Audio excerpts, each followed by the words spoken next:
Hi, it's Tim Kelley.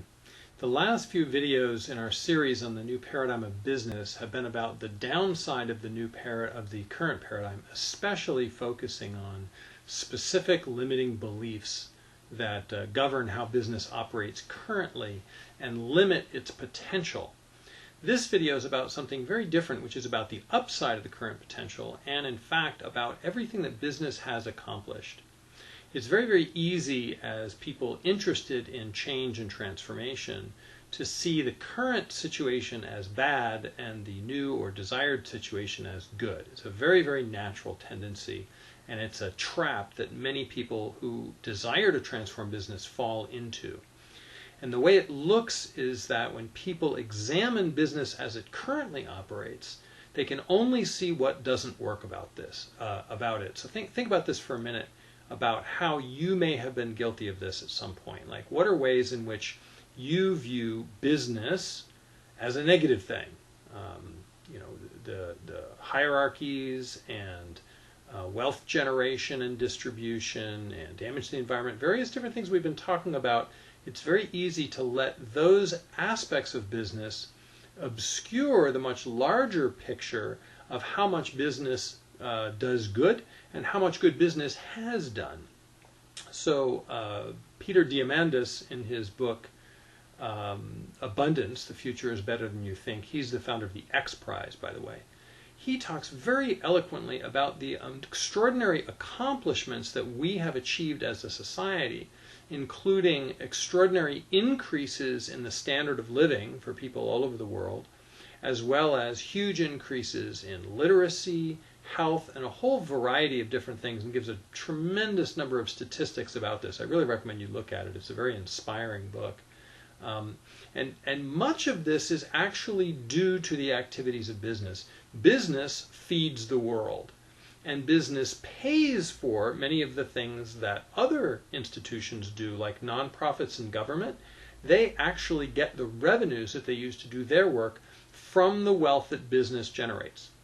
So although we may have some concerns about how capitalism distributes wealth, there's no question that it's the most powerful wealth-generating engine we've ever had on this planet.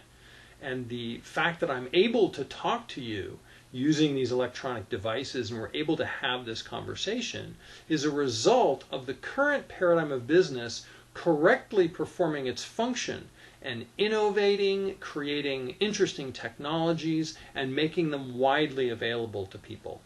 Efforts to get governments to perform these same functions under systems like communism, for example, have generally failed, and we've found that business does a better job at generating wealth, generating innovation and new technology, and spreading that than any other institution.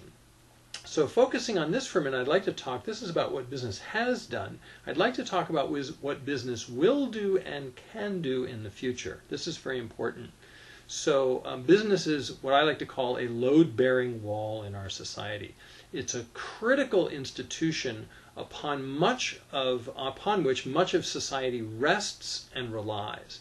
And if we were to remove business, or it were to start to function very poorly, that would do untold damage. In his book Global Mind Change, Willis Harman, the founder of the World Business Academy, spoke very eloquently about the scope and vast nature of the transformation that our society is currently undergoing. It's the largest change in how people think since the Renaissance. The major, major, major shift. And these don't happen very often. They happen at most every few hundred years. He also spoke about how business is the most powerful institution on the planet. And I would agree with him about that business is actually able to dictate to other institutions, like government, for example. Sometimes we complain about this.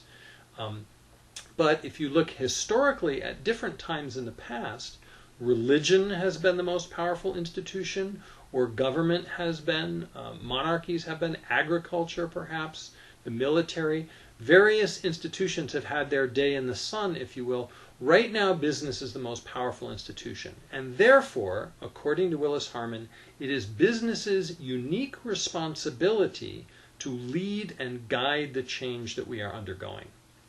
I would add to that business of the various ones that I listed that have been in control of society the most powerful at different times, business is the most flexible, adaptable, and fastest evolving of the various institutions. So at a time of great change, it makes excellent sense to have business be the most powerful institution, rather than something like, say, religion, which evolves very slowly for the most part. So here we are with business as the most powerful institution, according to some, responsible for the change that we're undergoing and its outcome. And another thing I would add, citing the work of Rich Toffel on social entrepreneurship, is that profit-generating ventures have the capability to create more change than governments and nonprofits do, because a profit-generating venture can create the resources it needs to create change without having to rely on other sources of income in order to do it. So it's pretty clear that the future of social entrepreneurship in general, which many believe, including Rich Toffel, that is the future of business, is the use of profit-making ventures to create positive change in the world. Now, we still don't know what the new paradigm of business really looks like, and the next few videos will go over some of the features and systems that appear to be aspects of the new paradigm of business, but we're still very much in our infancy in our understanding of what a transformed new paradigm business looks like and what a transformed new paradigm market looks like. We really don't know what they're going to look like and how they're going to operate. We have theories, we have chunks, we have pieces, we have people advocating for different aspects of that, and we will go over some of what we do know in the next couple videos, and then after that we'll start the interview series in which I will interview various people who seem to have a handle on some aspect of the new paradigm of business. Great, see you in future videos.